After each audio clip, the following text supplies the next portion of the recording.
বন্ধুরা আজ তোমাদেরকে চিকেন বানানোর সহজ একটা রেসিপি দেখাবো। বাড়িতে সামান্য কিছু থাকা উপকরণ দিয়েই কিন্তু এই চিকেনটা বানিয়ে নেওয়া যায়। প্রথমেই কড়াইতে তেল দিতে হবে, সর্ষের তেল দিলে কিন্তু ভালো হয়। তারপরে তেজপাতা, শুকনো লঙ্কা, গোটা গরম মশলা, তারপর জিরে ফোড়ন দিয়ে ফোড়নটা একটু কিন্তু পুড়ে আসলে তারপর দিয়ে দিতে হবে পেঁয়াজ কুচি। পেঁয়াজ কুচিটা দেওয়ার পর একটু ভাজা ভাজা করতে হবে, মানে একটু লাল লাল হয়ে আসবে। তারপর কিন্তু একটা মশলা দিতে হবে। সেই মশলাটার মধ্যে রয়েছে আদা, রসুন, কাঁচা লঙ্কা, শুকনো লঙ্কা, টমেটো একবারে মিক্সার গ্রাইন্ডে পেস্ট করে কিন্তু দিয়ে দিলাম।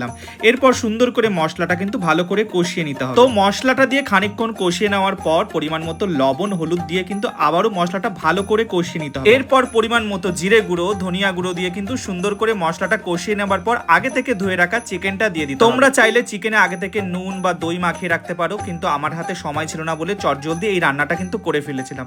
এরপর সুন্দর করে কষিয়ে নিতে হবে। চিকেন কষাতে কিন্তু বেশি একটা সময় লাগে না। দেখো চিকেন থেকে কিন্তু সুন্দর তেল বেরিয়ে এসেছে। আমি কিন্তু খুব একটা জল এখানে ইউজ করিনি, মানে কষা কষাই চিকেনটা হবে। এরপর কিন্তু এর মধ্যে গরম মশলা দিয়ে কিন্তু নামিয়ে নেব। তো এই চিকেন কষাটা কিন্তু বিরিয়ানি দিয়ে খাওয়া হবে, মাটন বিরিয়ানি। এই মাটন বিরিয়ানির রেসিপিটাও কিন্তু তোমার সাথে শেয়ার করবো। তো আমার রান্নার ভিডিওগুলো কেমন লাগছে জানিও, অবশ্যই ভালো লাগলে